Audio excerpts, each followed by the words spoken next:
Meanwhile, earlier this month, LeBron James moved into 9th place on the list of all-time scorers, and last night he moved up the list again. In the Cavs' overtime win over the Bucks, LBJ passed Moses Malone for 8th all-time with 27,442 points. Next on the list for LeBron to catch, the Diesel, but it might take a while. Shaq has over 1,000 more career points than the King. So we posed this question to you all on Twitter earlier. Is LeBron James a top 5 player of all time?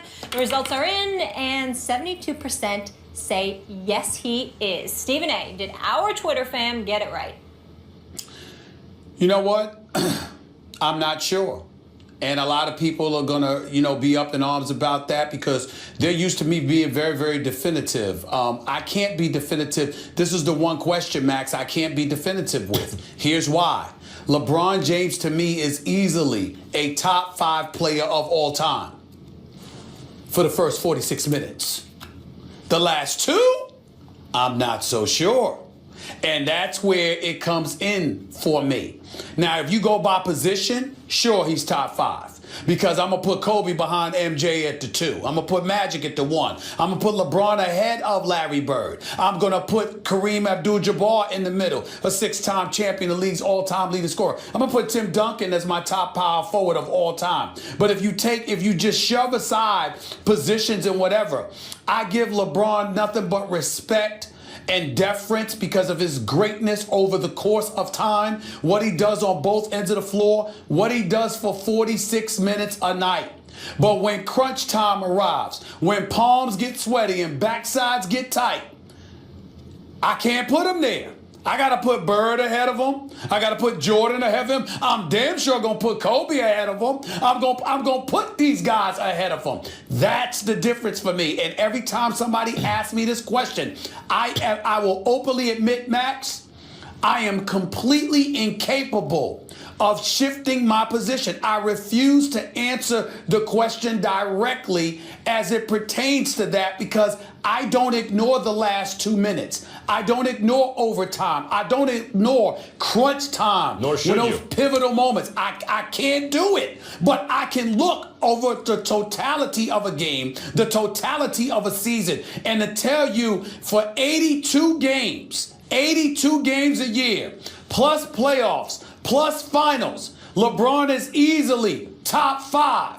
But if I shove that aside and elevate the importance of crunch time, the last 2 minutes, then he's I'm still not gonna top lie 5. to you. Then he's still top 5. Are you ready for this? Go ahead. I'd even put Dwayne Wade ahead of him in the last 2 minutes.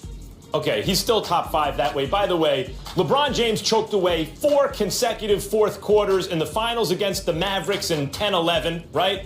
He did that. That ship has sailed. It's never coming back. It's one of the reasons he'll never be greater than Michael Jordan.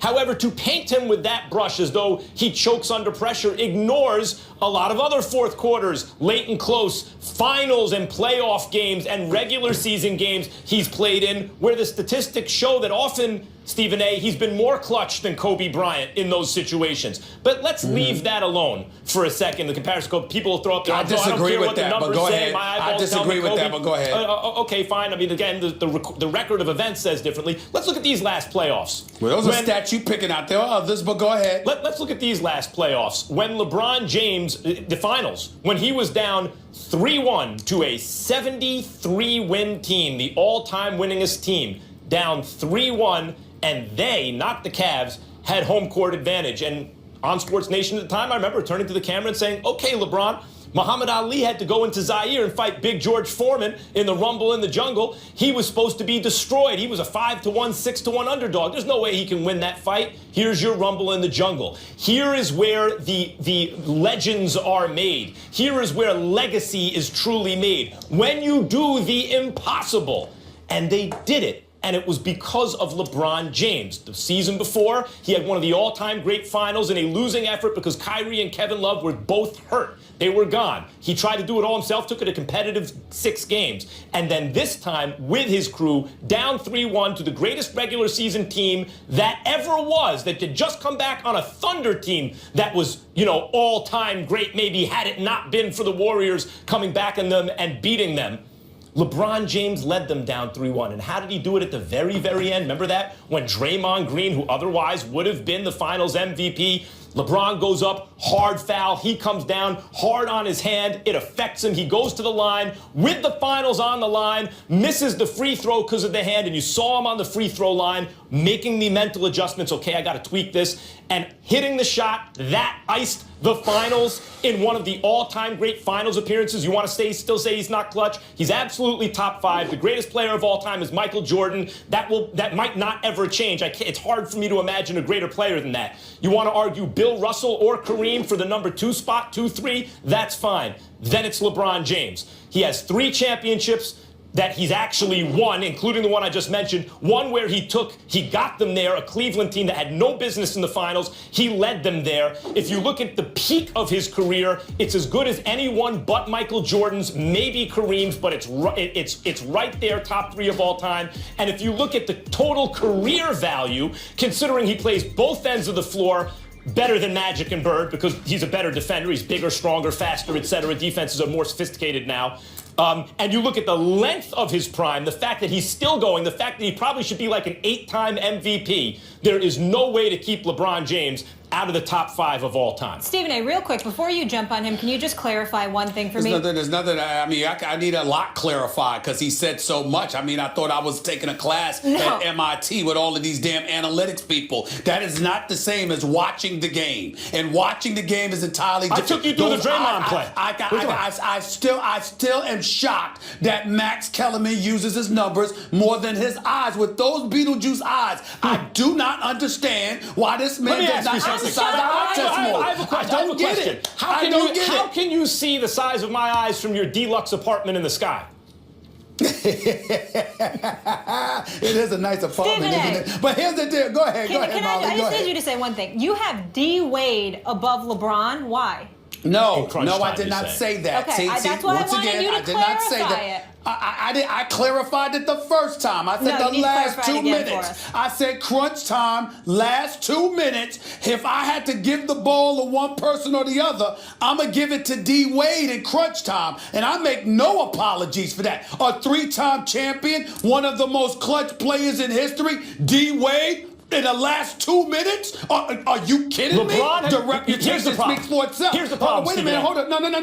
I'll let you talk. I got to get in here because you threw out all those numbers. You threw out all those numbers. Let me tell you something right now. First of all, let's remember the fact that the Western Conference, for the vast majority of LeBron James' career, okay, has been the tougher conference with far more stiffer competition. He's been very, very comfortable in the Eastern Conference. Agreed. Let's not ignore that, the level of competition that you go up against. Hell, I'd look good too if half my games were against Detroit and Atlanta and Orlando back in the day and all of these other people, and the only stiff competition I had was the occasional contest against the Pacers or the Knicks or the Boston Celtics or somebody. I mean, give me a break. So let's not ignore that. You keep running into the Showtime Lakers. It's not easy for you. I get it. Wait a minute. It's not just the Showtime Lakers. It was the Spurs. It was other teams within the Western Conference as well. We also got a guy in Kobe Bryant that's been all defensive team more so than LeBron that has 5 rings, not 3. And then also you have acrimony and beyond because of different coaches, not to mention the fact that this is a guy that had to ultimately do it without Shaq, even though that was of his doing. We've got that to take into consideration. All I'm saying is you're absolutely right. Nothing to discuss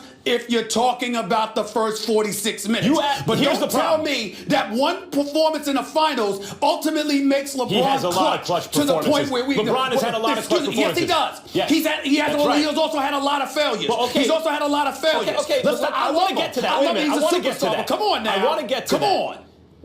This is the problem with LeBron. The early impression he made was that he wasn't clutch. And by the way, he deserved that, particularly for the finals. It wasn't early. It extended beyond early. Fine, particularly for the finals that he had against Dallas. However, to ignore the fact that he's transformed himself into a great clutch player. I'm not ignoring it. Well, okay, but that's what he is now. So if you want to take the peak of his career, where he's better than a lot of the guys you just mentioned, yes, including Kobe in his prime, the peak of LeBron, and if you want to take that peak, well, guess what? He is a clutch player now. And if you want to say, I want to average in the career, his career value is amazing too. But I'm trying to get to your point because it's a point that I don't want to let you ignore. I don't want to let you ignore. Listen to me. I'm not playing. Listen, because I'm trying to get to your point. Here's the deal.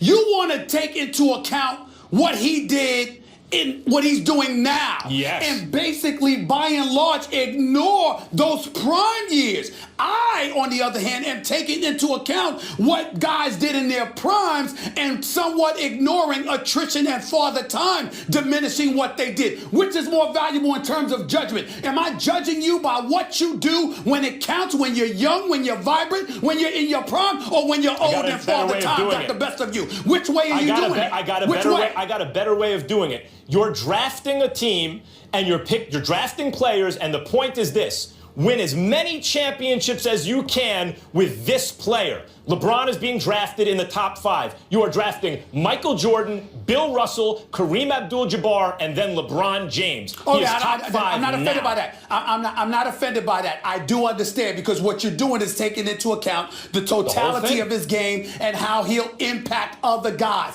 I get that, but that's a different discussion, because again, that's what lends me towards saying he's easily top 5 because of those first 46 minutes and what he does for everybody. I specifically said where he diminishes in my eyes are those last 2 minutes when it ain't about those other guys. But he's become excellent at that. It's about you. But he's become excellent at it.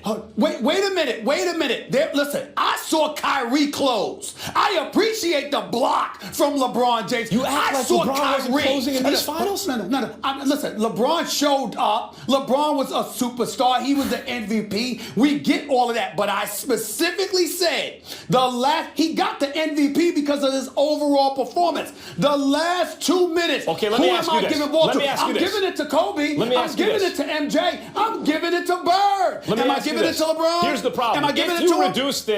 If you reduce this argument to a last couple of plays hero ball argument, then you will prefer the type of player who wants to play that kind of game. That's not true. Like Kobe Bryant. That doesn't mean, wait, let me finish. That doesn't mean that Kobe elevates your chance to win in that situation over LeBron. It means he elevates the odds that he will be the one who scores the winning basket. Doesn't necessarily mean his team is more likely to win than LeBron's, and that's because of LeBron's presence. Allow me to be arrogant enough to say, let me break down this basketball